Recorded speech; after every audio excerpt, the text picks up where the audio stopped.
Good evening. Thank you for coming. We have what looks like a very nice, close audience this evening. I would encourage you, if not now, maybe after the first, or the intermission, if you want to move down closer to the front, I would certainly encourage you to do that. Should certainly tonight be able to deal with a few more questions maybe, since there's fewer of you in number, which is good. Sometimes a smaller audience is a little bit better. We get a chance to get to know some of you. I kind of cringe a little bit at the idea of being considered a super expert. I don't think I am. I just think I'm pretty well informed. You in your lifetime may meet other people that know more than I do, but I have done some reading and I have done some research, and I do find that my phone rings quite a bit in connection with this story, so I appreciate the comments that were made in the introduction. A couple of things in the way of introduction. I want to mention here and now that BCAA Travel is organizing a group tour on the assassination to Dallas and Fort Worth. This is scheduled for the third week of March 2007, so it's not that far away. And if you have any questions about the schedule or the itinerary or price or anything else, you can ask me about it, and I can give you the contact lady's name, telephone number, and her email address, and she would very much look forward to hearing from anybody who has questions. It will be an action-packed adventure that you will never forget. So I just want to, at this point, have our audio technician play a slide series, if you will, of about 50 some odd pictures, basically focusing on the arrival of President and Mrs. Kennedy on Air Force One at Love Field Airport in Dallas at 11:38 a.m. Friday, November 22, 1963. These pictures are a fairly exhaustive collection. This will take us up to the crown of Dealey Plaza just a moment or so before the shooting, and it's set to the song Dream from 1963.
Want to comment on an article that was run in the local news recently, and it was in the Vancouver Sun on Saturday, September 16th, and the headline read, "Attempting to make sense of senseless acts," and it goes on to deal with the alleged psychological profile of persons such as myself who take an interest in this story, and it says, "Conspiracy theorists are perhaps the last believers in an ordered universe where big effects have to require big causes."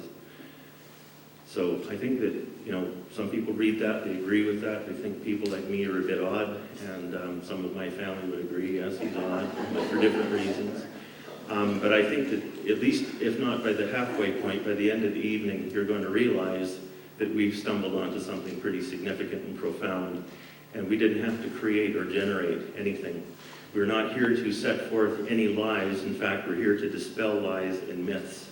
You'll be hearing from two people in the first person giving their accounts of what they experienced, what they saw, what they heard, what they felt on that day in Dallas 43 years ago this November. This will be, for many of you, perhaps a first and maybe also an only opportunity in your lifetime to hear this, because the material that you hear today isn't something that's going to be ever broadcast on television or radio, because the networks simply are not interested in it.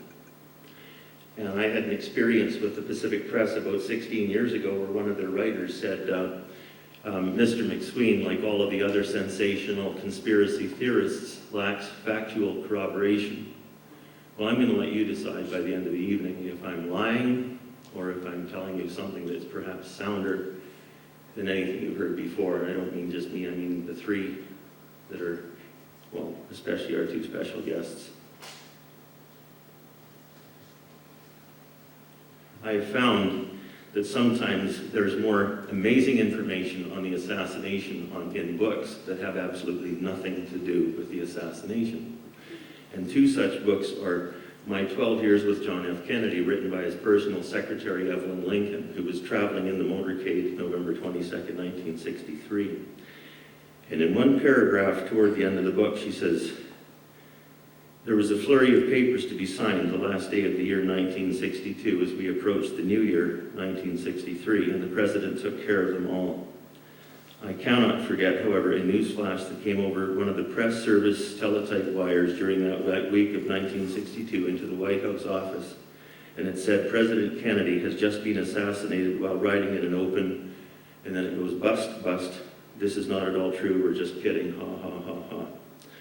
So that's the way December 1962 ended in the president's office. And the other item that's amazing is a book called Man of the House, which you can often find in secondhand stores for about $1. And it's written by Thomas, known also as Tip O'Neill, who was a member of the U.S. Congress for many years and became Speaker of the House of Representatives during the 1970s, during the Ford, Carter, and Reagan years. And he had dinner with Ken O'Donnell, who was Kennedy's appointment secretary, and David Powers, who was Kennedy's closest personally and had been with Kennedy since he ran for Congress in 1946 when he entered politics. And they were out for dinner one evening, and basically what happened is they were sitting visiting together. He says, I was never one of those people who had doubts or suspicions about the Warren Commission's report on President Kennedy's death, but 5 years after Jack had died, I was having dinner with Ken O'Donnell and a few other people at Jimmy's Harborside restaurant in Boston. We got to talking about the assassination, and I was surprised to hear O'Donnell say that he was sure that he'd heard 2 shots that came from behind the fence. That's not what you told the Warren Commission, I said, and he said, you're right. I told the FBI what I heard, but then they put their papers down and they said, well, it couldn't have happened that way and we're not writing it that way and you must have heard or been imagining things. So I testified the way they wanted me to. I just didn't want to stir up any more pain and trouble for the family. I can't believe it, Tip O'Neill said. I wouldn't have done that in a million years. I would have told the truth. Ken O'Donnell said, Tip, you have to understand the family and everybody wanted this thing behind them. David Powers was also with us at dinner that night. Now, these 2 men were not only on Kennedy's staff, they sat in the Secret Service follow-up car, one vehicle only, immediately behind the president in the jump seats. Dave Powers' recollections of the shots was the same as O'Donnell's. Kenny O'Donnell is no longer alive. He died in 1977, and Powers died in 1998. But during the writing of this book, I checked with Dave Powers. As they say in the news business, he stands by his story. Now, I personally would put a footnote on that to say I interviewed Dave over the phone in October 1993. And then he invited me to come to Boston for lunch and to attend the reopening of the Presidential Library for John F. Kennedy. I might have a chance to meet some of the family. I had met some already. And he said, well, He said, "You're certainly welcome to come down." I said, "Well, there's some questions I've been putting in my letters that you haven't answered, and one of his letters is framed here. You can look at it when you're up here." And in the letter, he says, "I don't like to talk about the assassination. I prefer to remember his wonderful life rather than his horrible death." On the phone, he said, "I can't imagine why you'd want to go to Dallas," but he said, "That's your business." And I said, "Well, let me ask you a question." I said, "You told Tip O'Neill that you heard 2 shots from in front of the car from the stockade fence on the grassy knoll." And he wouldn't answer. And I said, "I'll tell you what, I'll give you 30 seconds, and if you stay silent, then I'll take that as an answer that that's what you heard." So I went 35 seconds just to give him a little extra time for a breath. And then I said, "Well," and he said, "Well, you have your answer." So that was 30 years after the assassination, shy of 1 month. So anyway, we're going to go to the slide program. I'll just take you down memory lane in terms of some of the evolutionary aspects of the official story of the assassination of President Kennedy. We have here a little group family photo. We have Rose Kennedy and her oldest boy, Joseph P., who was killed over the English Channel in World War II in 1944. The future president, and Kathleen, who was killed in a plane crash in 1945. Joe was the hoped one that would be the leading politician and the first Catholic president, but when he was killed, Jack, who was next in line and was hoping for either a law or a journalism degree, his father approached him and said, "You're it, Jack, you're going into politics." So he entered politics in 46, and that's when he met Dave Powers, and the future was basically in motion. Next. This is the president on November 22nd, 1963, in his open limousine at the Dallas Love Field Airport as the motorcade begins to roll. Next. This is just memory lane for us. That's Vancouver, BC at that time. So there's the Marine Building, there's the Holy Rosary Cathedral steeple, and there ain't much else. The 9 o'clock gun still didn't have a cage around it. You could still run down and put rocks in it. It would blow holes in the signs on the floating gas stations. Had to do something with our spare time. Anyway, this was our house. This is 1963. My father, he's been gone 25 years. My mother, who broke the news to me of the assassination in this room. My older sister, my older brother, myself. The thinker, at least people who lisp call me that, and then my younger brother Garth. And there were 2 that weren't in the picture. They were a bit younger. They were probably having a nap, but as I said last night, at least they got the good-looking ones in here, so anyway. There we go. A little trick here. This is a calendar, of course, from October 63, just some highlights. That's my kid brother's birthday. It's also the day that Marina Oswald's landlady, Ruth Payne, heard that there was possibly an opening for an employee or a position at the Texas School Book Depository. And the 15th, Lee Harvey Oswald went down to apply, was interviewed, and started work on the 16th.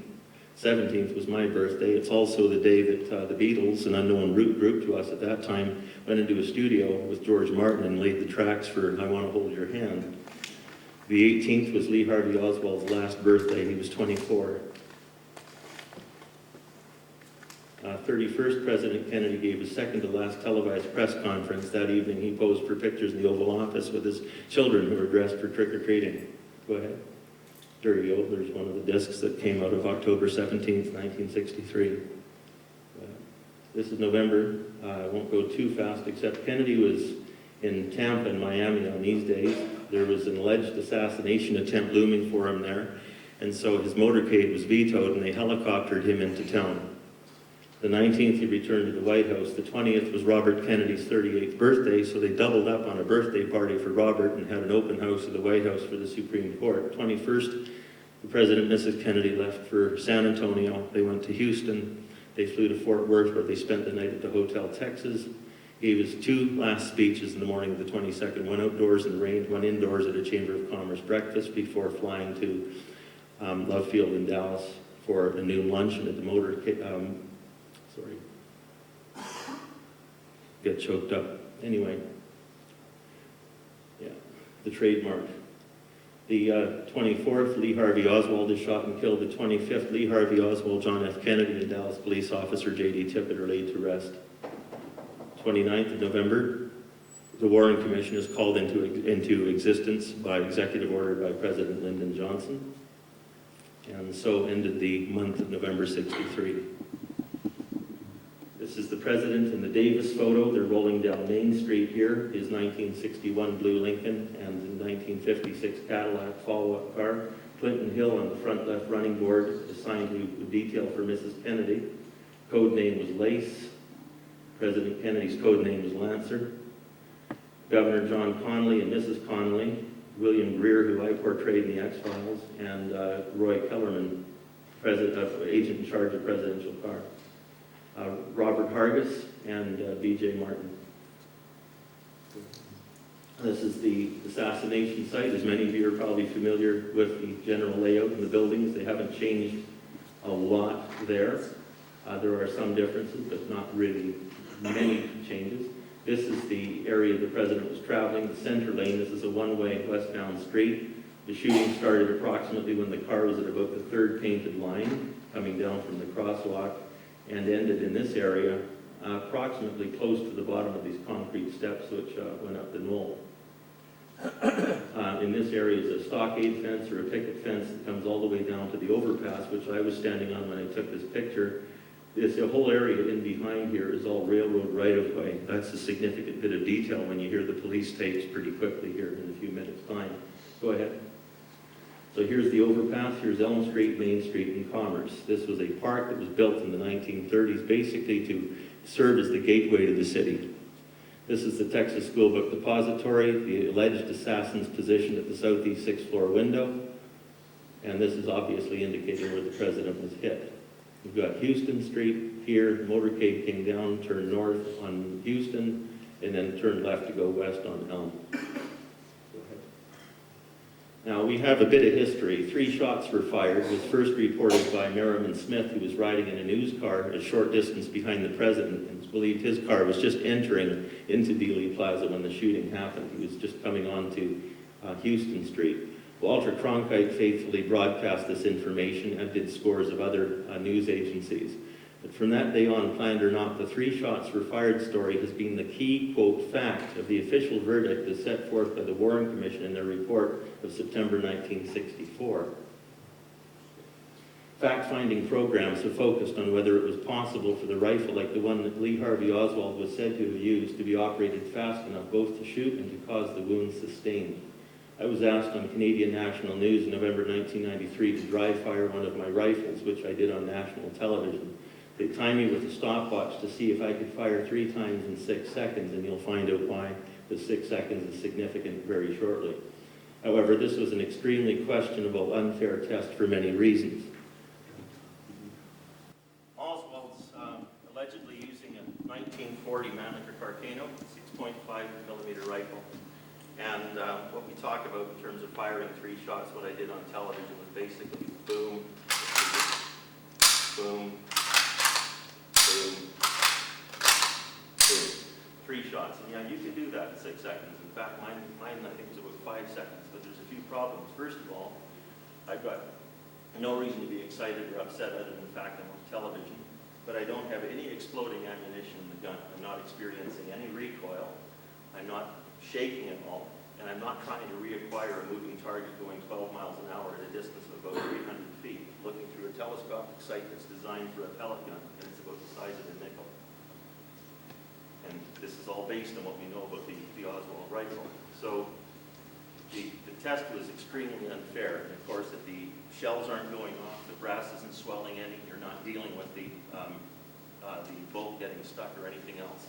Now, what we call mechanical operating time is this: the time it takes to eject the spent shell, the time to put it back in. And you can do that reasonably quickly, provided the rifle is fitted with a magazine or a clip.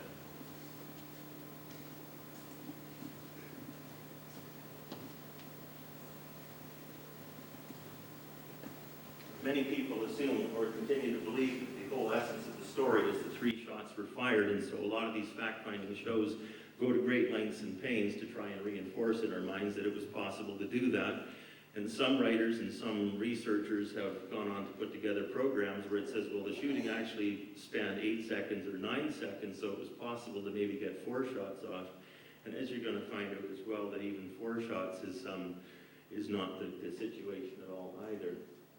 So it's a point of serious contention. These are alternate official testimony and news reports that we were also told that day. 3 bursts of gunfire, apparently from automatic weapons, were heard. Well, what you just saw is not an automatic weapon. It's a repeater, but it's not an automatic. It's not even semi-automatic.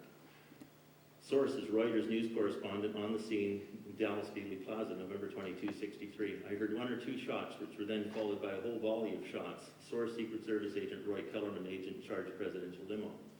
Reporters about five car lengths behind the chief executive heard what sounded like 3 bursts, not 3 shots, but 3 distinct bursts, like groups of bursts. There were 3 loud bursts of gunfire, and that's from United Press International, also at 12 noon on the day of November 22. Go ahead. In addition, a majority of witnesses in Dealey Plaza, especially those closest to the presidential car, reported hearing 4 to 6 shots and some up to 7 fired. Automatic weapons, when fired, sound like clusters of rapid volleys of shots. In fact, 1 burst from an automatic weapon releases a burst of shots that may sound to an untrained ear as 1. Subsequently, 3 bursts from an automatic weapon may sound like only 3 shots to an untrained ear. Eyewitness Malcolm Summers heard too many shots to count. He encountered a man strolling the crest of the grassy hill or knoll after he crossed the street within seconds of the shooting. This man claimed to be a federal agent, and he was carrying an automatic rifle or a gun about 30 inches long, held on his arm beneath his raincoat. Eyewitness Gordon Arnold, an enlisted military man, said there was a number of reports in this area indicating where the car was at the time of the shooting. He also encountered federal agents in the Knoll area. There were no federal agents on active official assigned presidential duty on the ground anywhere in Dealey Plaza. The federal case is the assassination of President Kennedy was the work of one and only one assassin. The immediate FBI evidence was the Abrams Zapruder film, which the camera was operating at a shutter speed of 18.3 frames per second. That, in conjunction with the rifle of the accused assassin, which had a maximum speed or mechanical operating time of 2 to 2.5 seconds between shots without reacquiring a moving or retreating target. And when we look at that film, which we're going to do right now in slow motion, JFK sustains his first injury at Z frame 204 at the earliest, and at the latest probably about 210 or maybe 214. JFK sustains his last injury at Z frame 313. In that interval of time, Governor Connolly is hit at about frame 235 to 238. Many people have tried to say, well, at least 1 shot was fired prior to the car getting to 204, and that's possible, and they say that shot missed, and there were many witnesses who saw a bullet strike the asphalt near the car. But what we're dealing with here is not necessarily whether a shot was fired before that time, which only increases the number of shots that were being fired. It's what took place during the shooting in which the 2 men in the car were injured. Now, watch the sprocket numbers. It gives you all the frame numbers on the bottom left-hand side. And this is in slow motion, but we're going to, if it's possible... The images between the sprocket holes could only be seen on slides of the original film. This is the first time that those images can be seen as part of a motion sequence. Zapruder frame numbers are also displayed for research purposes.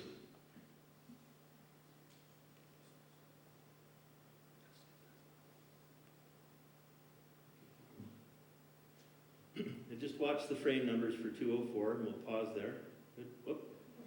Oh, a bit late. Anyway, that's fine. Now we re-emerge. Oh, okay, what are we doing? Okay, good. Stop. Okay, we want to get to 204. Okay. Okay, President Kennedy at this point appears to be okay. He's still waving. You can see him here. You can see Jackie's strawberry pink suit, and Governor Connolly here, and Roy Kellerman here. Okay, roll.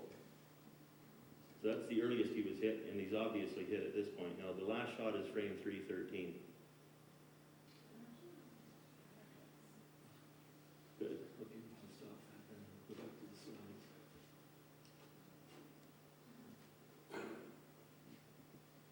that point, the shooting stopped, and the reason is simple. I mean, some have hypothesized the snipers were maybe trying to get John Connolly, but the thing is, once they knew they had the president, it was obvious that's who they were after because they stopped shooting. So, next frame. So the formula is this. You take frame 313 from the Zapruder film and you subtract 204, which is the earliest possible time that the president was hit in the first place. And you have 109 frames. You divide 109 frames by 18.3, which is the shutter speed per second of the Zapruder camera. And you have a maximum of 5.9 to maybe, if you stretch it, 6 seconds. So with the 6.5 millimeter Manico Carcano, the fastest shooting time in most shots possible is as follows. The first shot you can fire whenever you're ready, whenever it suits you. Second shot, the fastest you can probably do that is at about 2 seconds or 2.5 seconds later. Third shot, the fastest you can get that one off will be at about 5 seconds. If you want to shoot a fourth time, which is possible, it would require 7 seconds to 7.5 seconds. So the reminder is, according to the FBI's own work with the Zapruder film and Oswald's rifle, there was only enough time to accommodate 3 shots in the allowed 5.9 seconds revealed on the Z film. An admission to more than 3 shots is an admission to the existence of at least one additional shooter other than the one in the Texas School Book Depository. So there's a definite problem for the federal government. Now, this is an official count of bullets. And I just want to say before I move on with regards to rifles, we mentioned the possibility that automatic or semi-automatic rifles were used. It's also possible that if you have 3 shooters or 2 shooters or 4 shooters firing as a firing squad in unison, to be able to make it sound like 3 or 4 shots. And yet if you take 3 shots and multiply it by 3 shooters, you've got 9 shots. If you do that 4 times, you've got 12 shots. So we'll just move on here. If I was to conduct a hearing and I was allowed to subpoena persons that would give us information as to what bullets they found, saw, or collected, I would collect the Dallas Police, the FBI, the Secret Service, members from the Parkland Hospital staff, and people from the autopsy staff at Bethesda Naval Hospital in Bethesda, Maryland. And this is what you'd find if you collected all this stuff and took down affidavits of bullets that were located. 1 bullet was recovered from the floor of the presidential car. The source of information is Secret Service. It was possibly 2 bullets because in the photograph it looks like 2 bases and 2 damaged front ends. A second bullet was recovered from the stretcher at Parkland Memorial Hospital, which is now Exhibit 399, and that would be confirmed by Secret Service and Warren Commission and Parkland Hospital staff. A third bullet, traces and fragments were found on the south curb of Main Street from a bullet that hit James Teague in the face, and Dallas Police and FBI would acknowledge his existence. Fourth bullet struck the grass and manhole cover in the south curb of Elm Street. This was verified by Dallas Police, Sheriff's Department, and FBI, and there's photos and films of that bullet being discovered, and there's newspaper articles that carried the story. So we're up to 4 shots. 5, and possibly 5, if we're going to say there were 2 in the car.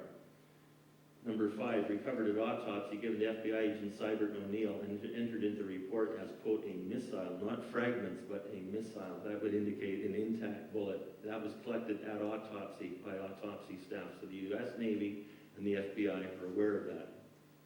Number 6, a shallow back wound. A bullet fell out onto the X-ray plate while positioning the body for X-rays at autopsy.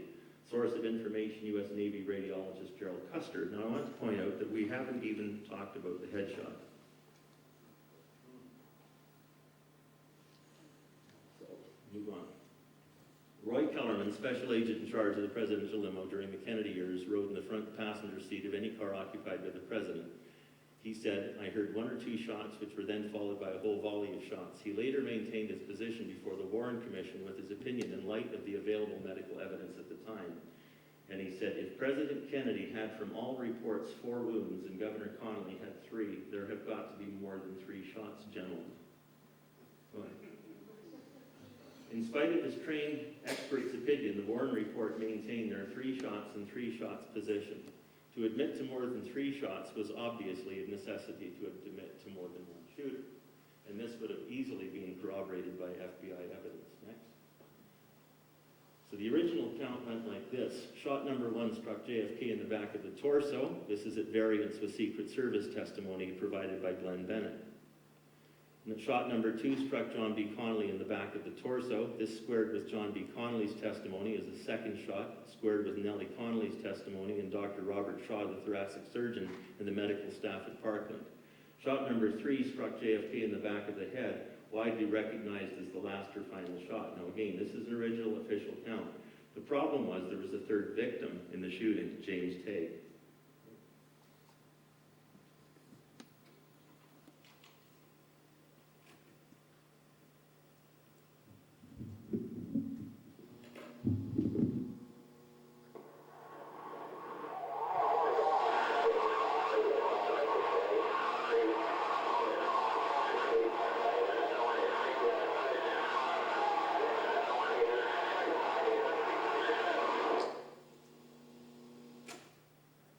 So next frame. So the government scrambled to come up with a revised account. And you think this is a comedy of errors, and these were serious people. Okay, shot number 1, therefore, struck JFK in the back of the torso. Shot number 2 missed the car and struck the Main Street curb and cut James Tague's face. Now, it took up until July 1964 before J. Edgar Hoover would acknowledge this man even was living. Shot number 3 struck JFK in the head. Problem, in addition to the above undeniable wounds in 3 shots, JFK still had a frontal throat wound and John B. Connolly had 5 wounds. Okay, what's the problem? Well, okay, there's not enough shots in the official 3 shots were fired scenario for only 1 sniper with 1 antique bolt-action rifle to account for this without admitting to more than 1 sniper. So what was the Warren Commission and FBI approach? Well, this was their approach. Ignore the claim of injury to Mr. Tague, although it was recognized and acknowledged by Dallas Police and Sheriff's Department until the summer months of 1964 when it became impossible to do so. So here's the final reversed account, because come hell or high water, we're going to have 3 shots, you know. The police badge I have, I get a kick out of it because it's the police badge number is 1, 2, 3, 3. And I go, it's a Warren Commission police badge because you got 1 shot, 2 shot, 3 shot. Oh, 4 sound 3, 5th sound 3. So basically, if the shot number 3 struck JFK in the head and shot number 2 missed the car and struck the curb in James Tague, therefore, because there's only 1 allowable additional bullet in a 3-shot scenario and there's 7 more wounds between the president and the governor, of necessity, it follows that shot number 1 struck JFK, transited his neck, and continued on to inflict all 5 wounds to Governor Connolly. And that is the fact. That is what the U.S. federal government will tell you to this day. Now, what's interesting is the House Select Committee on Assassinations don't hold that position, and the FBI don't hold that position. In fact, the FBI will officially tell you this is an open case. It's unsolved. So there's no collective federal government view on this. That's why they don't want to reopen it, because the embarrassment is staggering. Thus, we had the following. We had now the single bullet theory, which doesn't mean that all of the wounds were inflicted by 1 shot, but that the single bullet, 1 of the shots, went through Kennedy's neck and went on to go through Governor Connolly's torso, wrist, and thigh. Also known as the magic bullet, also known as the stretcher bullet, also officially known as Commission Exhibit 399.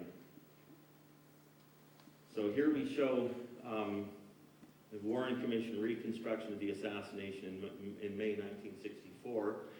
And this shows you that as late as May 64, the federal government were admitting that the president's wound was in the back of the chest, not in the neck. And that they placed the head wound at the base of the skull at the hairline. And the reason they did that was because they wanted to tell you the reason that he moved violently backward when he got shot in the head was because he got hit from behind and it struck the medulla oblongata and caused a neurospasm. So they put the bullet hole down there. Problem is, by the end of 1964, they moved it halfway up the back of the head. And by 1965, or at the end of 64, and in 1970s, when the House Select Committee, they put it up in the crown. So they had 3 locations for a head wound in President Kennedy, but they were still telling you there were only 3 shots fired. The reason it was easy to tell you that there were 3 different locations for the head wound was because, according to the Secret Service, there was no back of the head. When Clinton Hill got on the presidential car and he looked into the rear seat, he said he was face down in his wife's lap and there was no back of the head. And that's in the depositions and the hearings of the Warren Commission. on the man's back who's standing in for President Kennedy. This is in the White House garage in Washington, D.C. in the summer of 1964. This is Arlen Specter. Do you recognize the name? He ran twice for Republican presidential nomination in the last 14 years. He was a junior legal counsel to the Warren Commission. He's ignoring the patch on the clothing, and he's lining up an imaginary trajectory to create the single bullet theory. This is at the highest levels of government sanctioned by the federal government of the United States. This is a blatant lie. And there's photographic evidence of how they did it. If there was more than one shooter, was Lee Harvey Oswald? Well, here are some thoughts. Existing film betrays interesting observations. So we're going to show you some stills from the Hughes film, a distant and a close-up. And I would comment that there was a Warren Commission star witness, Howard L. Brennan, a 45-year-old hard hat worker who was sitting on a retaining wall across from the depository, who heard only 2 shots from the depository, and the first one he doesn't think was a shot. He thought it was a firecracker. And the window he picked for the shooter was the wrong floor and the wrong location, according to the official story. So they helped him change his testimony after Oswald died, because he was also unable to pick Oswald out of a lineup. Here's the Hughes film, and we have the presidential car turning left onto Elm Street. We have the Secret Service standing up. There's Clinton Hill on the front running board of the car. Here's 2 of the motorcycles. We've got Hargis and Martin. Here's the 1, 2, 3, 4, 5, 6. And here's what's supposed to be the Oswald window, open, incidentally, only half a pane. There's someone in that window. Who's this? And you were told Oswald was all alone. And I would show you moving pictures of this, but we don't have time tonight. Next frame. There's a close-up.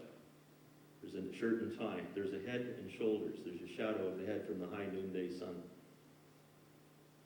Those are not cardboard boxes. So here we have the presidential car approaching, and one of James Altgen's Associated Press professional news photographer, one of his stills. And we have President Kennedy being shot, face obscured by the rearview mirror, left hand up, Jackie Kennedy's gloved hand holding his forearm, Governor Connolly turned hard to the right, Police Officer Cheney staring right at the president's face, Clinton Hill preparing to react, Hargis watching the president, and Martin watching the president. There's Lady Bird Johnson, and Lyndon Johnson is in there, and there's Senator Ralph Yarborough and Texas Trooper Herschel Jacks, and LBJ's Secret Service detail. Watch this fellow over in the car. Next picture. Recognize him? It's probably her during the shooting, watching from the front door.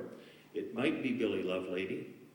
The only problem is that the shirt that Billy Lovelady didn't really match the shirt that the man in this doorway is wearing. Next picture. This is from Police Chief Jesse Curry's personal assassination file. And he has these 2 photos because he believed this was Oswald. Next. Dallas Police Chief Curry said, "We never did have a single credible witness who could put that man in that window with a gun in his hands at that time." Next. The shots originate from behind, from the TSBD. JFK was struck in the back of the torso, as will be shown in the close of this program. Also struck from behind. Both of these shots to both of these men could have conceivably originated from the Texas School Book Depository, although John Connolly's thoracic surgeon doesn't think so. John B. Connolly's torso shot most likely originated from the records building, diagonally or kitty corner across from the TSBD. And an additional problem for the federal case is that some shots originated from in front of the presidential car. This is the next photo that James Altgens took. This shows the presidential car, Clinton Hill on the rear step, Mrs. Kennedy on the trunk deck. Here's some witnesses up on the overpass. Police Chief Jesse Curry is driving this white 1964 Ford police car. Sheriff Bill Decker's in the back seat. The other 2 occupants are Forrest Sorrells and Winston Lawson, who were in charge of the Secret Service that day. So you've got the 4 leading law enforcement people of the day in that car. We are now going to listen to an actual soundbite, about 2 minutes long, of what was being said as these last minutes unfolded.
real quickly, just in print, the testimonies of this officer first, then this officer, then this officer. We could deal with lots of other testimonies, but there isn't time, and I'd rather you hear accounts from people who were actually there.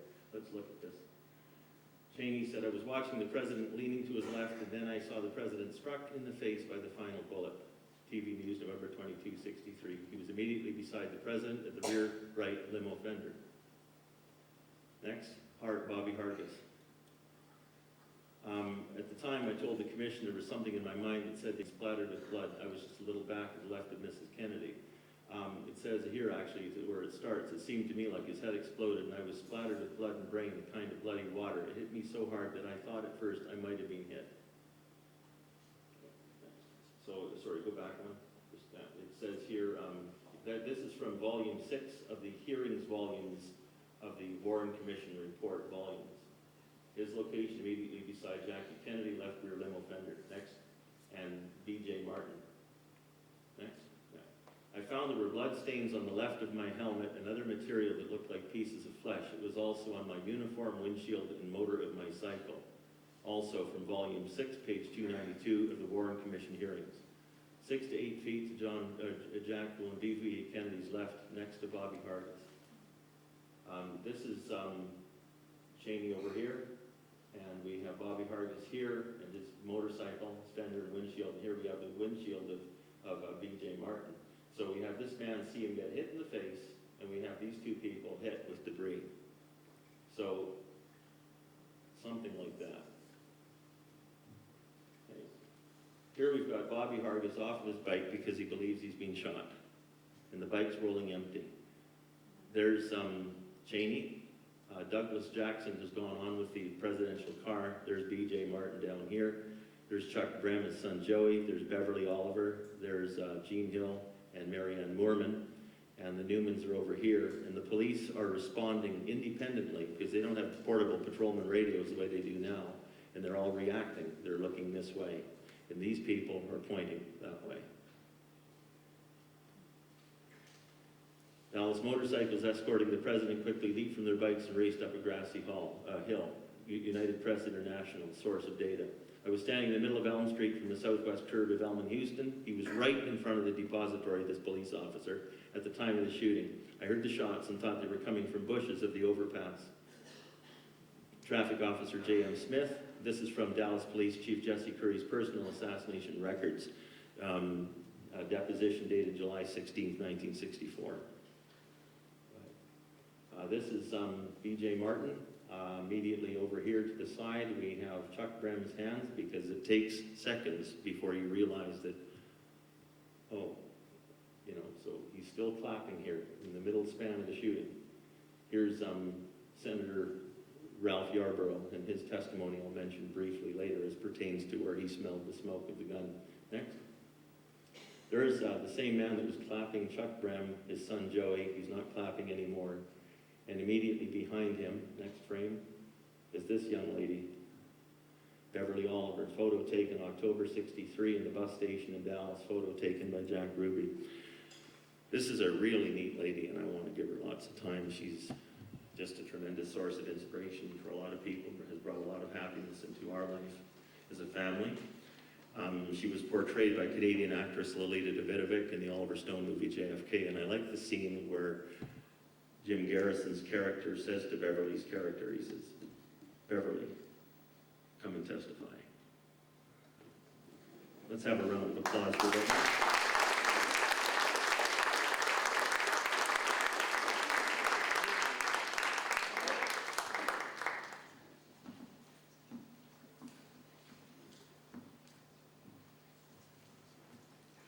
Thank you so very much, and it's a pleasure to be here in Canada. I love Canada, and if I were not such a born and bred Texan, I would move to Canada. You have wonderful people and wonderful weather. I love it. We've been in a drought in my part of Texas for 2 years. November the 22nd, 1963. It was a horrible nightmare for me. I was 17 years old. I worked at the Colin Club in downtown Dallas. which was next door. You can go ahead and put my PowerPoint up if you would like. Which was next door to Jack Ruby's Carousel Club, and it was separated only by a parking lot. There was a parking lot, the Colony Club, parking lot, Carousel Club. And we rented our parking places by the month because they were so expensive. And it was a little cheaper if you rented them by the month, and plus it was a lot more convenient. Jack Ruby was a very dear friend of mine, even though I didn't work for him. No matter what you read in books, I was never on his payroll. I did, however, play hostess for some parties that he had after hours at night. I played bartender and such as that, sang, did a few other things, entertained his guests. Now I'll go ahead and get the number one question that I'm always asked. I'll go ahead and get it out of the way. Were you a stripper? No. I tried it once, I'll be honest with you, I did. But the men started yelling, "Put it back on!" So I figured out I just wasn't cut out for it, so I just stuck to singing. And I was what they called the legitimate act. They always had one person and an MC, that one person who did not take their clothes off, and an MC. And I was that person that went on before the star dancer. And I was so enamored with President Kennedy that I don't know why I thought that he was the savior of America, but I really felt that way. I was trying to decide what I believed politically. I was raised in a very democratic family. But on November the 22nd, 1963, I became a Republican, in spite of our inspector. As a matter of fact, Colin, I don't know where you went. There you are. But the last time he ran for the Republican nomination, I had a bumper sticker made up that said, "If he can't count money any better than he can count bullets, you don't want him for president." But thank God he didn't win the nomination. And I had a boyfriend at that time named Lawrence Taylor Ronco Jr. He worked for Eastman Kodak. He managed the Eastman Kodak store at Six Flags Over Texas. And I had worked as a singer in the Crazy Horse Saloon at Six Flags Over Texas before going to work full-time at the Colony Club. And that's a long story how all that happened. And anyway, he had gone home to visit his family in Rochester, New York in September. And he came back to Dallas and he brought me a very, very, very nice movie camera. The brand was Yashica. It was an experimental camera. You could not buy it. He brought me 12 magazines of film. They were in a little square cassette.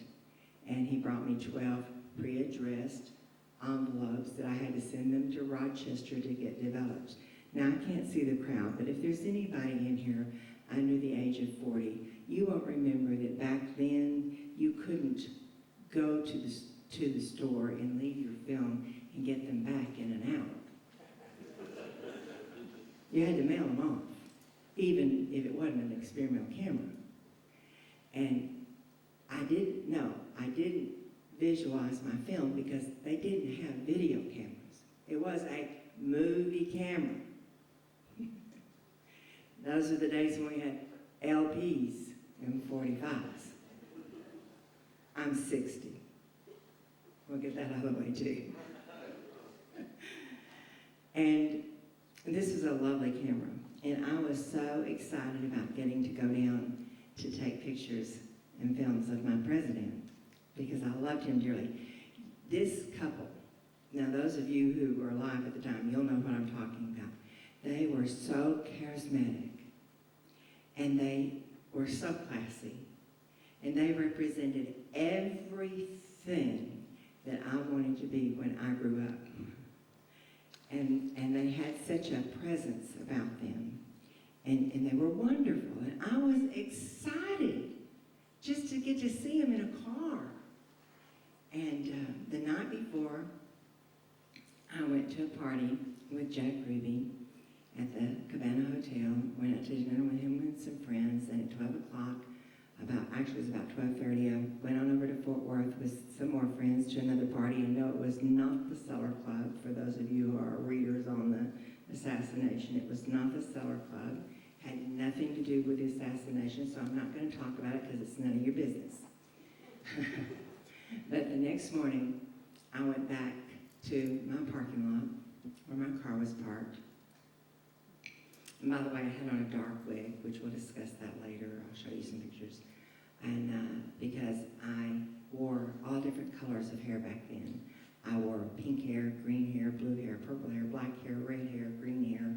So people were used to seeing me in all color hair. That particular night, I had on a dark wig. And I went back to my car and I took off my high heels and I put on my old walking shoes, which you will see. They're over here on the table. That's the only thing I have left from that day. And I was very privileged to be able to find those when my father died several years ago and we started going through the house that I was raised in, and we found my shoes. And I know for sure that they are the shoes that I had on that day because they had yellow paint on the bottom of them. And not only that, but they also matched the pictures of that day. And the yellow paint is significant because they had painted, I don't know why, maybe Colin can answer that question if someone really wants to know, but they had painted yellow stripes on the side of the curb that day. And there was like 3 of them, and they were freshly painted. And I stepped in that yellow paint, and it was still on my shoes. And the oddity about that is that, a couple of 3 years ago, Professor James Fetzer and a researcher by the name of Jack White and myself, they wanted to test the paint on those shoes to see if it matched the paint on the curb. And we were down there scraping the paint off the curb, and James Fetzer, who is a professor at University of Minnesota at Duluth, he ran the test to match it, and the color matched exactly, but there was fluorescence in the paint off the curb, but not in the paint on my shoe. But we don't know when they started putting fluorescence in the paint. Of course, they painted over those stripes many times. There were several layers in there. So it was kind of inconclusive, but the match, the color was an exact match. Well, the oddity is that in just a few weeks, they came down there and sandblasted all those stripes off that curb, and they've never painted them back. And I have those pictures over there on my table if you'd like to see them after a while. Anyway, let's start the slides. Very controversial when you study the assassination. But I think you can tell by this slide, looking at that profile and looking at this profile, tell me that's not me. That is me. Next slide. This is one that Colin showed you earlier, taken of me at the bus station in '63 by Jack Ruby. He used to, because I was so young, when I would get off work at the Colony Club on the weekends, he would walk me over to the Colony Club, over to the bus station, which was one street back on Jackson Street, and sit with me in the bus station until my bus came to get me. And I will go ahead and answer another question. We were just friends. Another question, was he a homosexual? I don't know. I don't care. I was jailbait. So our relationship was not that kind. I was more like a daughter or a sister. And back then in the 60s, people were just kinky. They didn't wear labels. And so I don't know, but and I never asked. I don't think he was. This is a picture of me taken in the Carousel Club. I also think that was taken by Jack, but it may have been taken by the club photographer. Next. That's me in the same exact wig that I had on that day. in Dealey Plaza. And then the next one, that's the same wig again, but that picture actually went through a tornado, literally. Next. These are my old publicity pictures that was taken about a month after the assassination. Now this is a collage of pictures, and I can figure out how to work this thing. I'm a natural blonde, so y'all be patient with me. Is it working?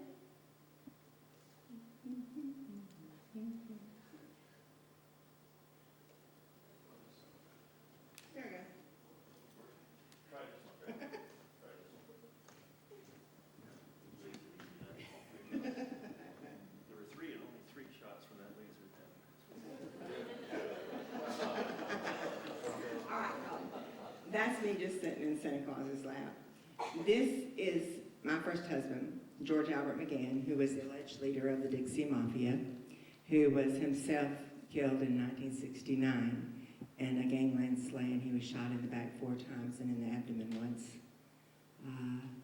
I'm sure if any of you are readers of the assassination, you've heard the name Russell Douglas or Artie Matthews. Artie Matthews was the best man at our wedding. This is Lawrence Taylor Bronco Jr., or the man who gave me the camera that I had with me in Dealey Plaza that day. This is the entrance to the Colony Club. These are just pictures that I thought you might be interested in seeing. Next.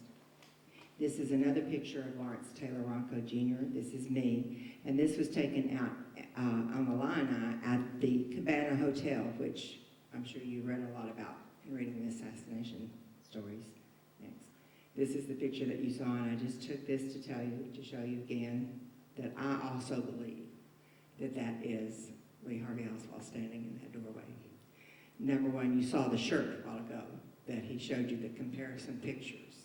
And the shirt that Beverly Oliver had on was plaid. That is not plaid. And anyway, just as, I'll change it again yet.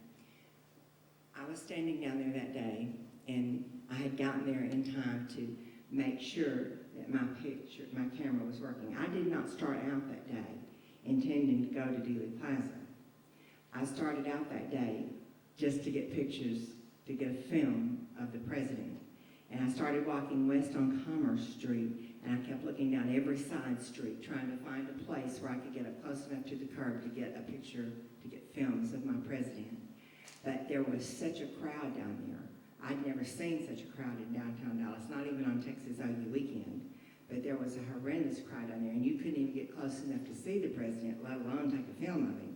And I kept walking, and I kept walking, and I kept walking, and I finally got down to Dealey Plaza, and I had read that the motorcade was taking another route, but the people were lined up down Houston Street and then down Elm Street. Well, even though I'm a natural blonde and I fell off of a turnip truck, it wasn't the night before. I figured that must be the way the president was going to be going. So I walked across the 3 grassy triangles down to where the people had thinned out and I could get right up close to the curb. And I went up there and I stood, and I cannot tell you, I don't have the vocabulary to tell you how it felt down there that day. There was an excitement in the air. There was, have you ever been in a situation where there was actually literal static electricity in the air, and it made the hair on your arms and the back of your neck stand up? Well, that's the way it was down there that day. It was just the air and the atmosphere was charged with electricity and excitement. And I got my camera out, and I had put a little bag under my coat to make sure that, because it had an extra battery in it, and it had a little extra magazine in it. I wanted to make sure I had everything I needed before I got down there.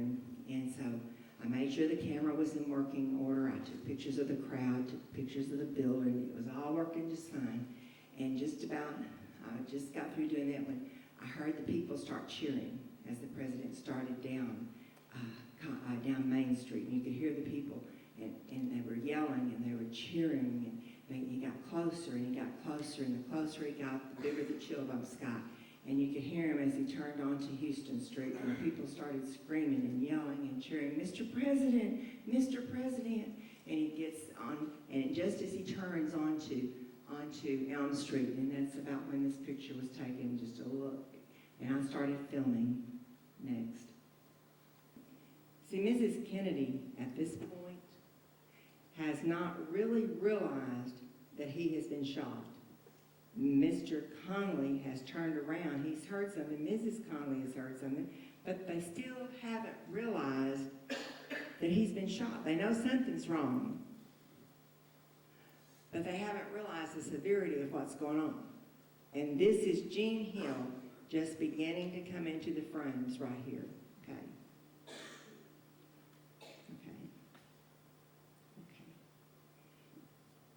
Okay, go back one. Now, this is Mary Mormon coming into the film, and Mrs. Kennedy has just begun. I'm not going to go to the headshot because I can't stand it. And she is just beginning to realize that he has been hit, and she's going into his face.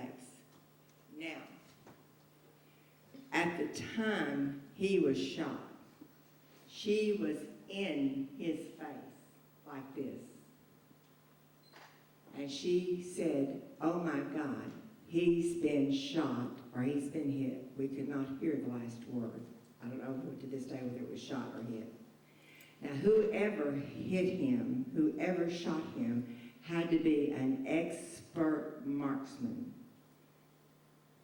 Lee Harvey Oswald got granny drawers in the Marines. He was not an expert shot, because she was right in his face looking at him when the shot came and hit him right here. So it was only a miracle of God that she was not blown away. Now, next shot. This is the one that Colin showed you. That's the infamous much more? Mary Mormon. I keep saying much more. Mary Mormon. Now, I personally believe that this film was taken, this Polaroid picture was taken just as the bullet entered his head right here, but just prior to it coming out the back of his head. Can you see that big hump right there? Y'all see that? That is just the second before the whole back of his head exploded. And that is what happened. You see, when the president, shortly after he turned the corner, I heard 3 sounds. And those sounds went bang, bang, bang. And at the time I thought they were those, I don't know if y'all have them up here in Canada or not, but we call them poppers. And they're little things about the size of a garden pea, and you throw them on the sidewalk and they explode. They're little firecrackers, and you don't have to light them or anything. And I thought, why would somebody allow their kids to bring something like that to a place like this? And I'm continuing to film, and then just as the president gets past me, there's this horrible noise. It goes, boom! And when that happened, it was like the whole back of the president's head just exploded, like a bucket of blood went out over the back of his head, over the back of the trunk of the car. And it was the most horrific thing I have ever seen in my life. And I was only 17 years old. And yes, it impacted my life, my whole life, for the rest of my life, for many reasons. Mrs. Kennedy, whenever you read from these stupid, ignorant media people that he went violently forward, he never went violently forward. The only time he went forward was when his sweet, precious wife took him and pulled him forward, pushed him down with her elbow, and crawled out over the back. You know why she crawled out over the back? Because there was a piece of his skull laying on the back of that trunk, and she got that piece of his skull. And then Mr. Hill got in on the back and pushed her back in the car, and his testimony was that all the way back to Parkland Hospital, she tried to piece his head back together.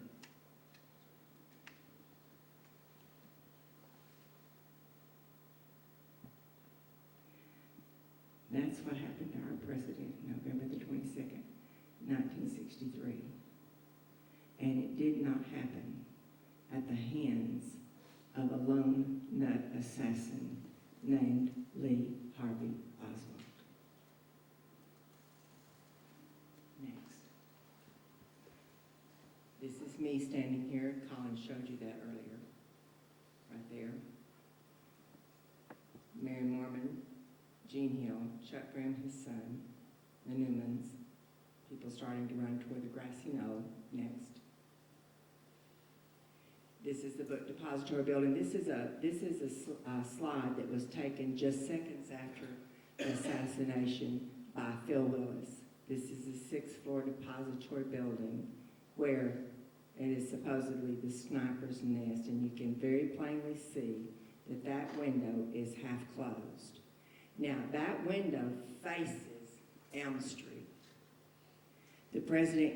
Faces Houston Street. The president came a complete block down facing that window for a whole block. Now, doesn't it make sense to everyone in here who's ever fired a gun in your life, if you're going to shoot a moving target, doesn't it make a whole lot more sense to shoot him coming at you when there's no trees and no pedestrians than to wait till after he turns a corner and he's moving away from you and you've got to shoot through all those trees from a half-closed window? See that line right there? He's got to shoot through that tree and through all those pedestrians to hit him. Do you believe that could happen? Next. Now, I think this is one of the most condemning pictures that we have of that day. Do you see anybody other than this one black man, and I don't know who that is, going toward the book depository building? Everybody else is going toward the grassy knoll. See these men? Now, go to the next one again. This is that same slide again because I want to point out something. See this tree right here? This is Elm Street. This is right directly across from the door of the book depository building, right underneath the sixth-floor book depository building. Okay, next. This is that tree. These men were standing right across the street from the book depository building. But yet, where are they running? Every one of them. They're running toward the grassy knoll. They're not running across the street. I think that's rather indicting. Next. I took that slide and I blew it up to show you that window is half closed.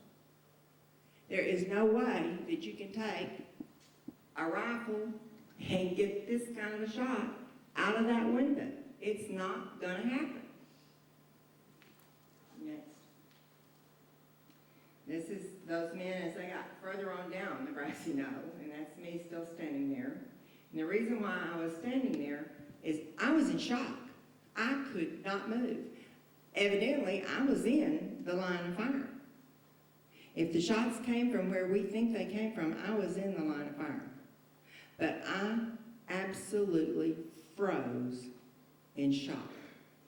People have asked me, did the presidential limousine stop? I don't know. Everything stopped for me.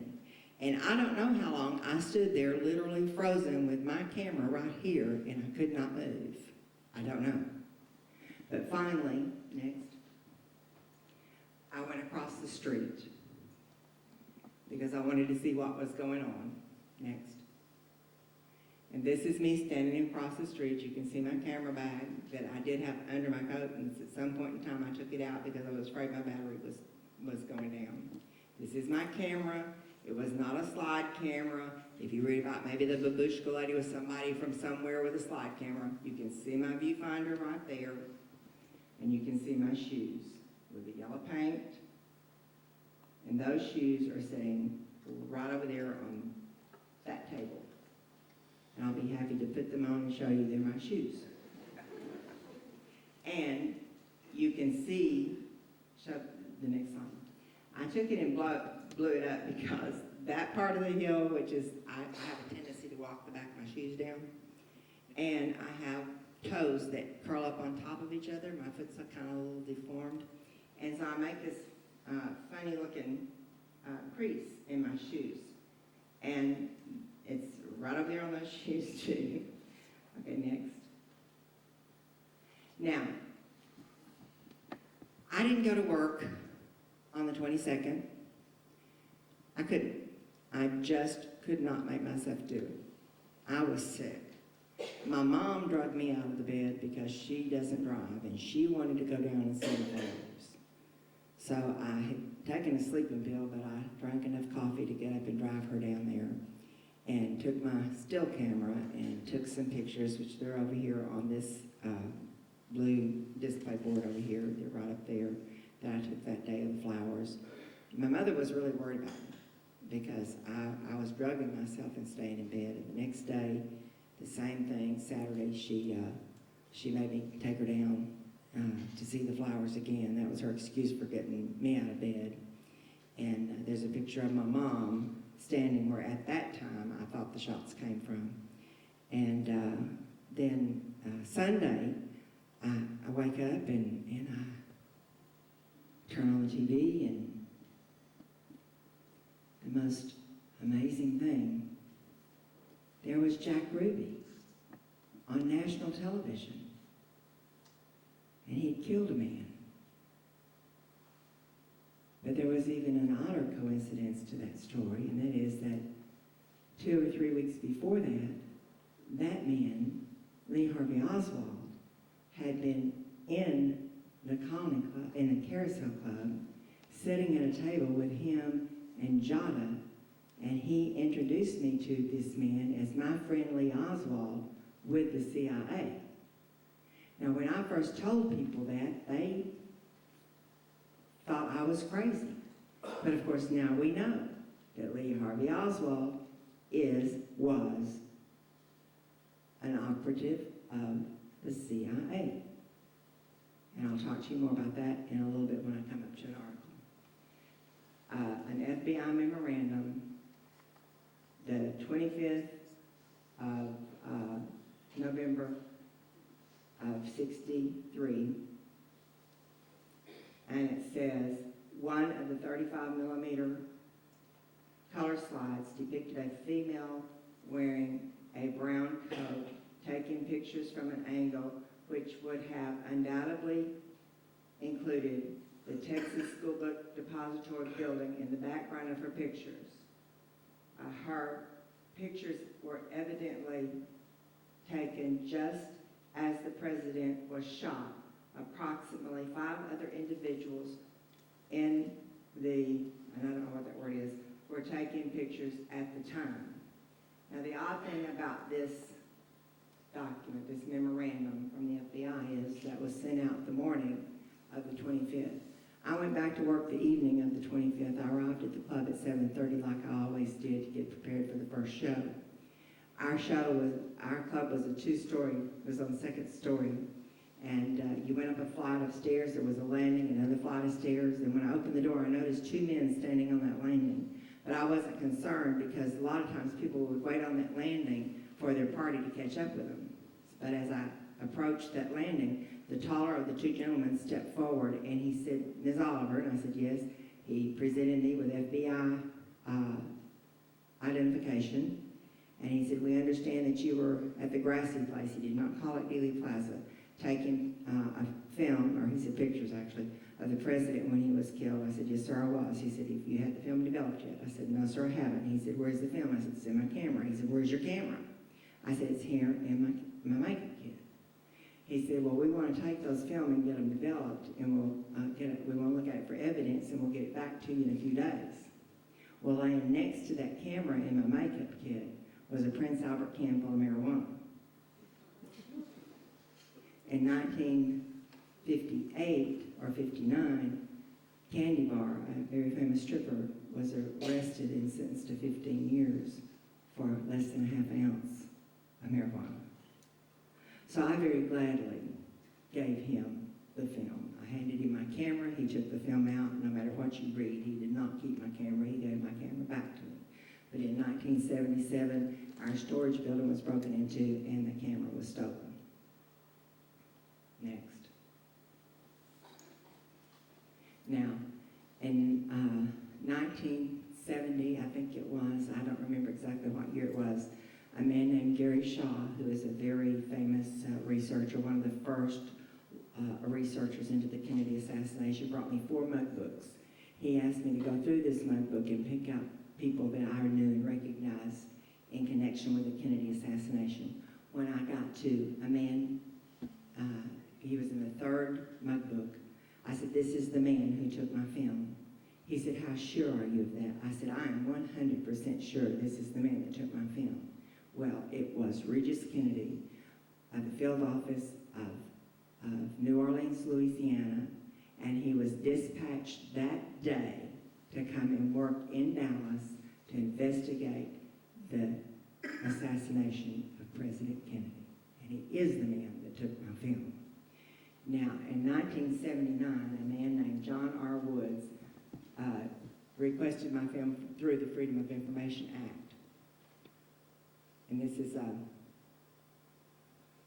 letter from the FBI. It says, "The film which was taken by Beverly Oliver was not retained by the FBI." Now, I'm not going to insult your intelligence by trying to define the word "was." I think we all understand what the word "was" means. Next slide. But the word "retain," let's look at that just a minute. Retain. According to the Merriam-Webster's dictionary, the word "retain" means to keep in possession or use. According to the World Book Encyclopedia Dictionary, the word is defined as to continue to have or to hold, keep. The film which was taken by Beverly Oliver, not supposed to have been taken, claimed to have been taken, allegedly to have been taken, the film which was taken by, not the Babushka Lady, not somebody claiming to be the Babushka Lady, the film which was taken by Beverly Oliver was not retained by the FBI.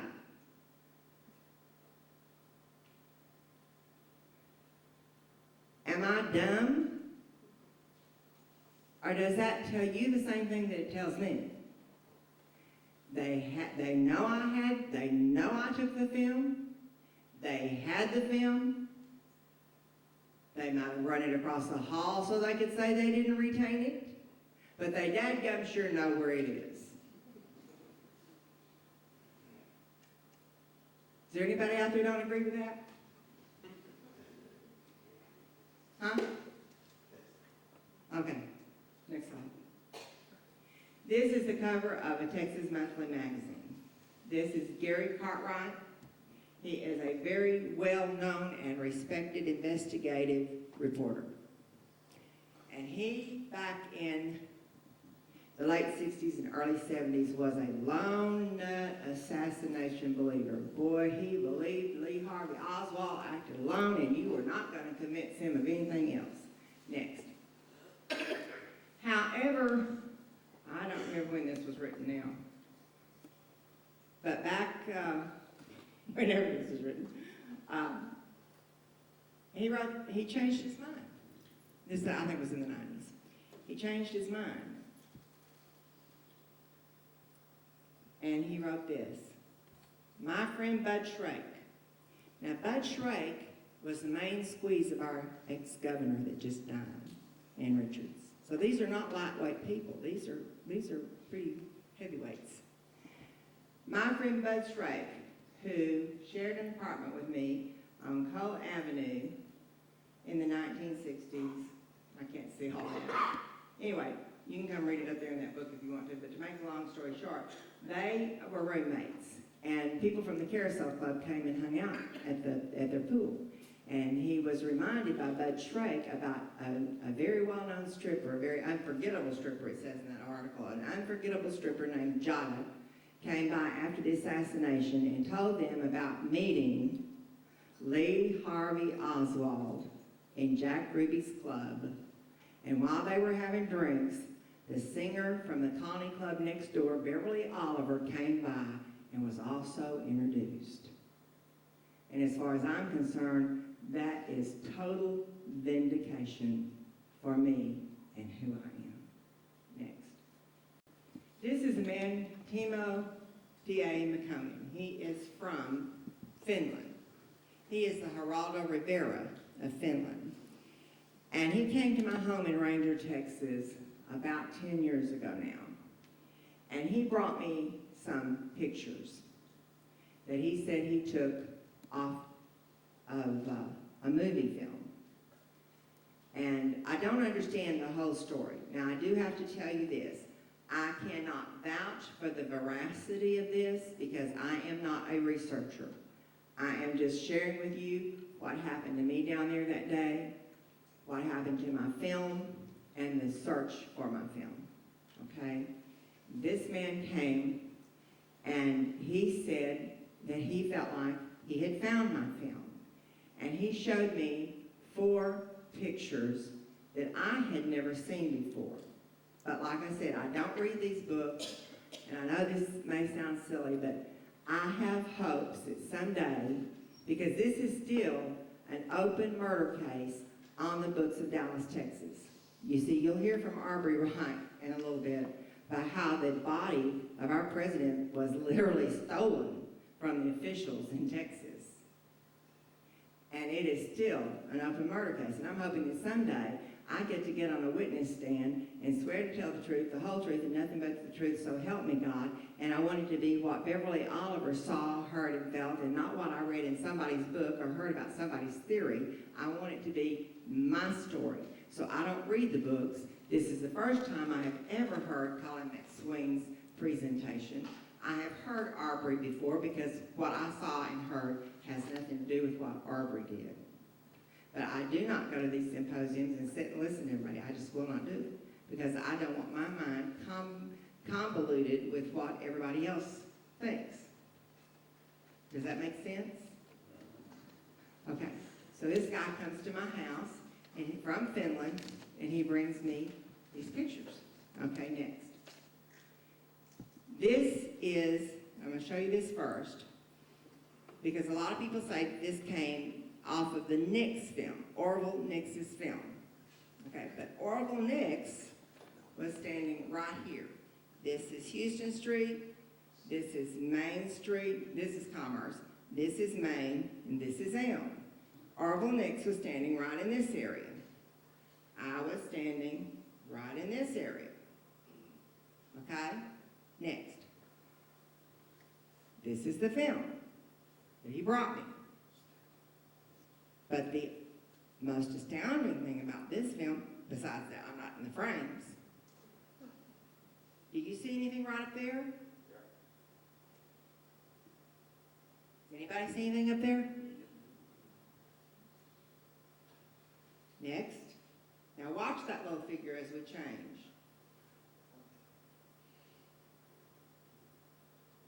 Okay. Now, can we play that little video? Now, this next little video that I'm going to play for you is not a good video, okay, because the one that I have is not good, and I made this, just ran this little 8-second copy off of it, and it kind of jumps and stuff, but you'll be able to see what I'm going to show you. It's off of a documentary called The Day the Dream Died. I'm going to play it first before I say anything. Watch it real close. And listen. Who was standing on the opposite side of the road to Abraham Zapruder. The remarkable thing about the Nix film is that without realizing it, he'd captured the gunman on camera. And it's only with the latest image-enhancing techniques that we can reveal the previously undetected contents of his film. Clearly, the presidential limousine is in the foreground, behind the grassy knoll on which Zapruder is standing. And to the left of the monument, at the top of the knoll, a figure apparently in a firing position, close to an estate car. Comparisons with another amateur film shot seconds after the assassination reveal that the man and the car have gone. Amateur cameraman, Orville Nix, who was standing on the opposite side of the road to Abraham Zapruder. Not Orville Nix. The remarkable thing about the Nix film is that without realizing it, he'd captured the gunman on camera. And it's only with the latest image-enhancing techniques that we can reveal the previously undetected contents of his film. Clearly, the presidential limousine is in the foreground. Behind, the grassy knoll on which Zapruder is standing. And to the left of the monument, at the top of the knoll, a figure apparently in a firing position, close to an estate car. Comparisons with another amateur film shot seconds after the assassination reveal that the man and the car have gone. Okay. Did y'all see what I see? Did you see a car pulling out? A man on the door of that car? That's actually a green Nash station wagon. There are a lot of people who've written about the mix-up with my film and the Nix film. One of them is James Fetzer in this book called Assassination Science. He's written so much about it, I'm not going to read all that to you. You get very bored and time is getting short. Another one is Harry Livingstone, who's written several books like High Treason 2, Killing Kennedy.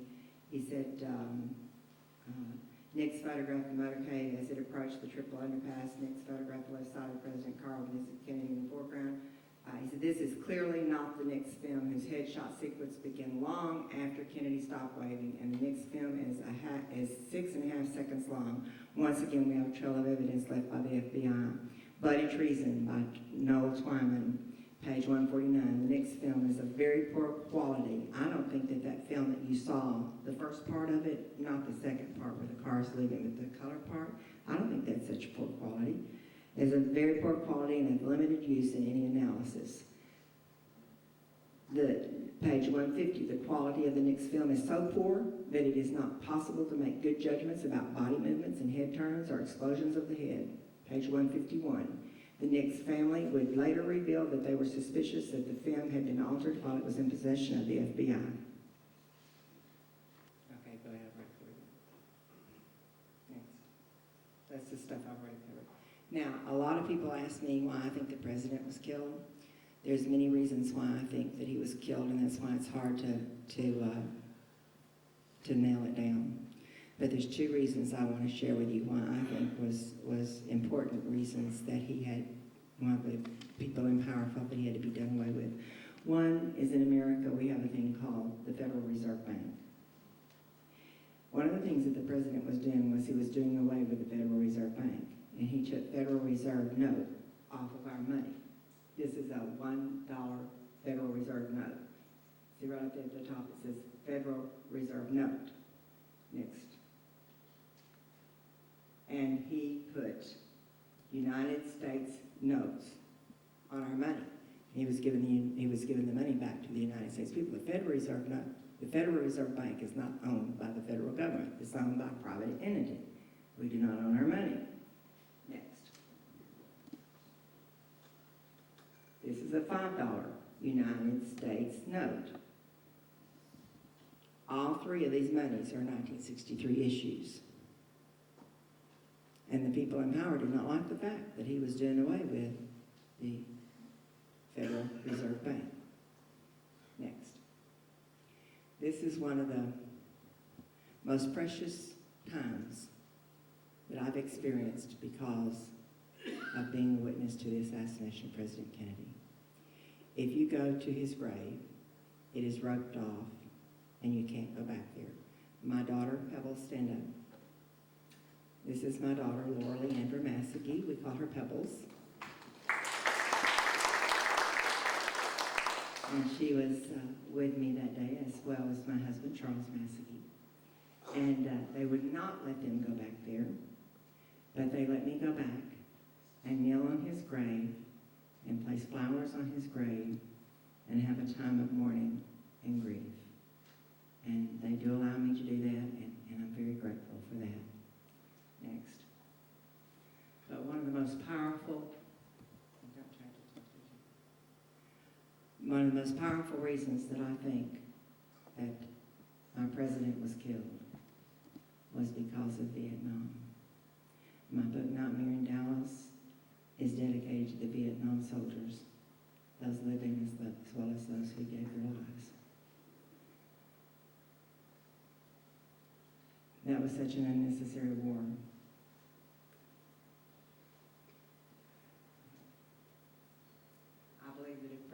John F. Kennedy had not been assassinated, the Vietnam War would not have escalated.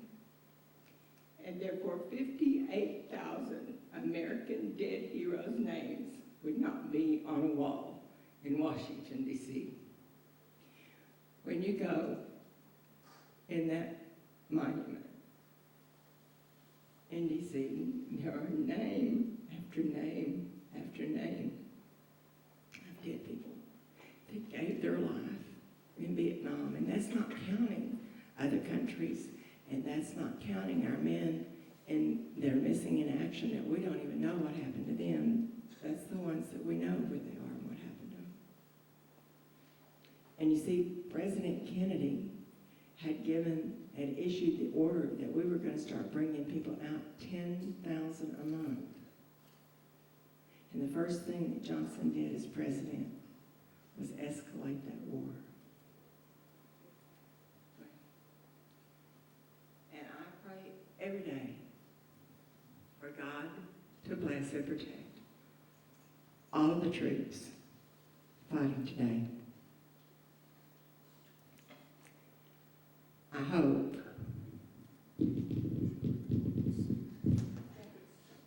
at least I didn't tear it up tonight. I hope that you all have learned a little bit about Kennedy and I.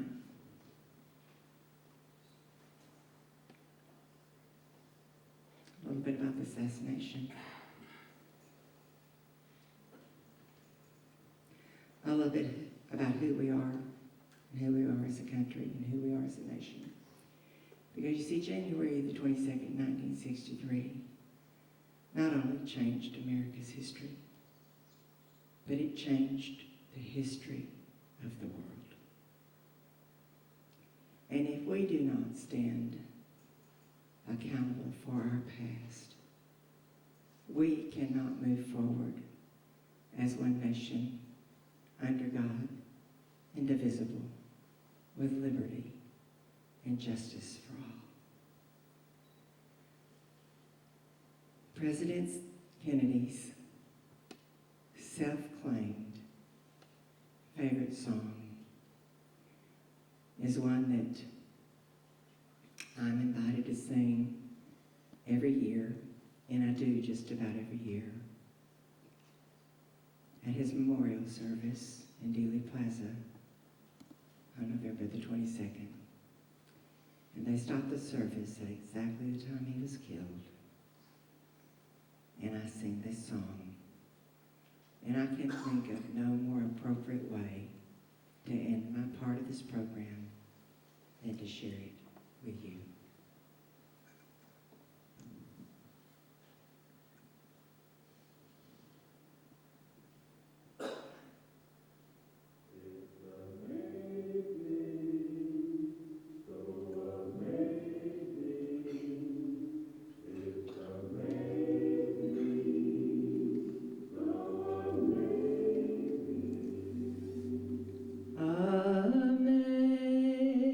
Amazing grace, how sweet the sound that saved a wretch like me.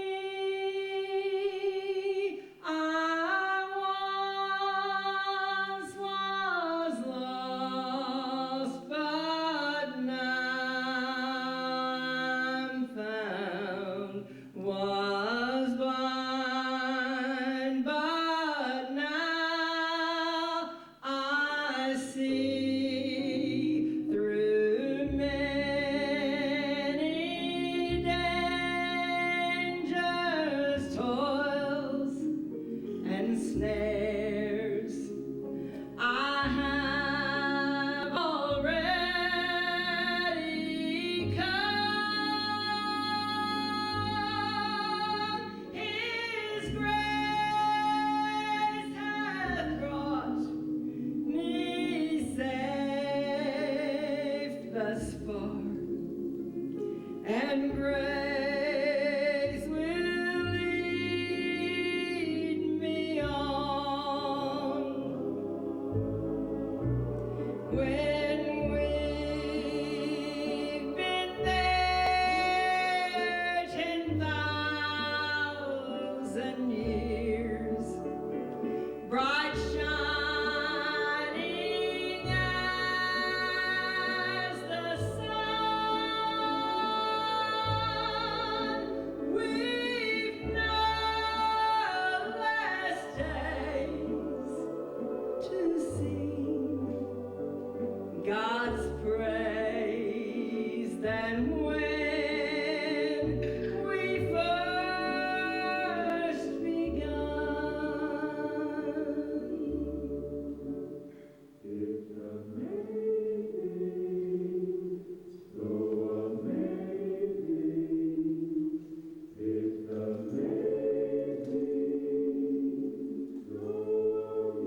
address this later during question and answer, but there were no assigned professional photographers anywhere near the presidential car during the assassination, other than the photos you saw early taken by Associated Press photographer James Alchins. This piece of film is taken, actually it was moving pictures. It was taken by a man named Wakeman, and he was in an assigned press pool car in a motorcade. Now, to orient you with where we are, this car that we're taking this picture from is just round the corner onto Elm from Houston. There's a Gullwing 59 Chevy in front of us.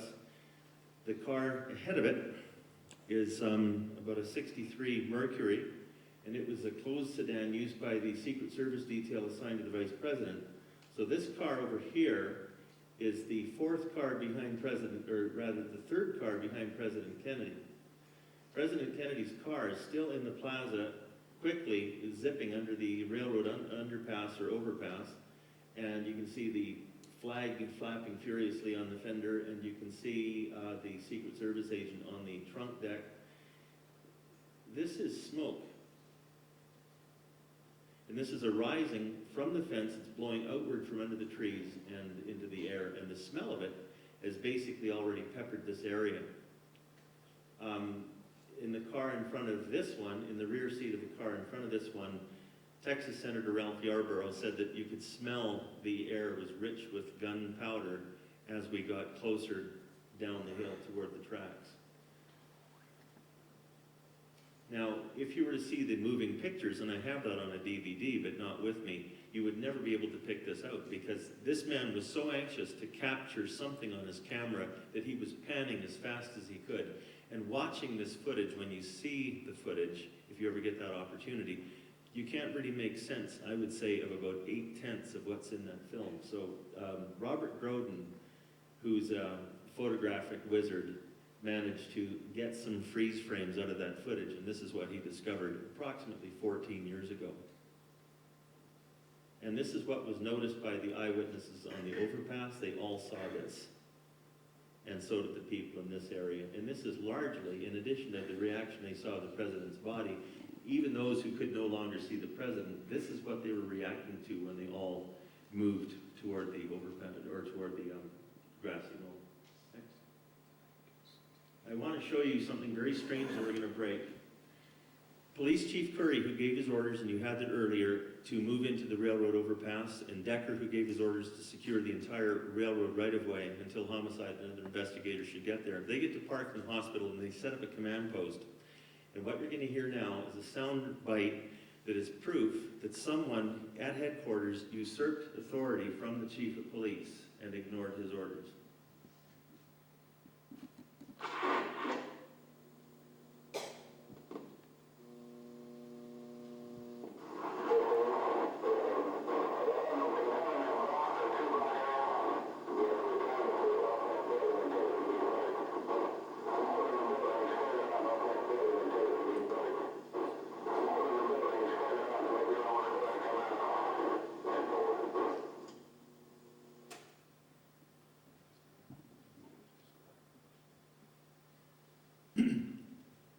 Now, you can make your own decision right now as to whether anything we've told you is a fabrication or if it's all being correct. And if you believe it's correct, you'll be able to indicate that by staying for the second half.